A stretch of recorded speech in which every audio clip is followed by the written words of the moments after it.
দিকে, কারণ শহর কলকাতায় ফের উদ্ধার হলো দম্পতির দেহ। এবারের ঘটনাস্থল গড়িয়ার আদর্শনগর। পুলিশ সূত্রে খবর, বুধবার রাতে সংশ্লিষ্ট এলাকার একটি ভাড়া বাড়ি থেকে দম্পতির দেহ উদ্ধার করা হয়েছে। প্রাথমিক তদন্তে পুলিশের অনুমান, স্ত্রীকে খুন করে আত্মঘাতী হয়েছেন স্বামী। তবে কি কারণে এই আত্মহত্যা তা এখনো স্পষ্ট নয়। পুলিশের ঘটনা তদন্ত শুরু করেছে। পুলিশ জানিয়েছে, মৃতরা হলেন তরুণ দাস এবং স্ত্রী আশা দাস। ঘটনার তদন্ত শুরু করেছে নরেন্দ্রপুর থানার পুলিশ। স্থানীয় বাসিন্দারা পুলিশকে জানিয়েছেন, 6 মাস আগে এই দম্পতি এলাকায় একটি বাড়িতে ভাড়া আসেন। তাদের ছেলে মেয়েও রয়েছে, তবে তাদের চোখে মুখে বুধবারও হতাশার কোনো ছবি দেখা যায়নি বলে স্থানীয়রা দাবি করছেন। রাতে সন্দেহ হওয়ায় বাসিন্দারা পুলিশকে খবর দেন। পুলিশ এসে দেখেন ঘরের মধ্যেই তরুণের দেহ ঝুলছে আর স্ত্রীর দেহ পড়ে রয়েছে বিছানায়।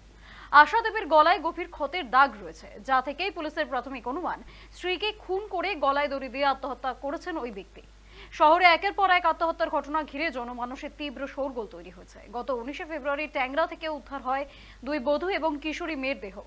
ওই ঘটনায় পরিবারের সদস্য ছোট ভাই প্রসূন দেকে সোমবার রাতে গ্রেফতার করেছিল পুলিশ এবং তার কয়েকদিন পরে মধ্যমগ্রাম থেকে উদ্ধার হয় মা ও মেয়ের দেহ। ওই ঘটনায় অব্যাহতির পরে বেহালা থেকে আবার বাবা ও মেয়ের দেহ উদ্ধার হয়েছিল। তারপর কসবা থেকে এক দম্পতির দেহ উদ্ধার হয়। আর এবার গড়িয়া।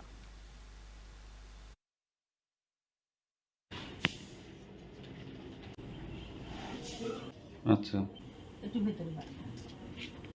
ওদের কি হয়েছে না হয়েছে আমরা বাড়ি এলাম, ওরা এসে খাওয়া দাওয়া করলো হাসি খুশি ভাবে। তারপর ছেলের বউটা এই ঘরে চলে এসছেন। এই ঘরে ওর মাসিমা থাকে, ওরা 2 বোনে ভাড়া থাকে আমার বাড়িতে। তারপরে ওরা স্বামী স্ত্রী দুজনে ওই ঘরে ছিল।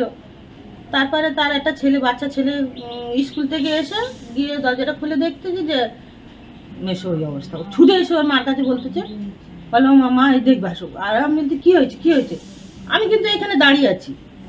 তারপর গিয়ে দেখি যে ওই অবস্থা। কিন্তু দুজনের উদ্ধার হয়েছে না একজনের উদ্ধার? দুজনেই শেষ।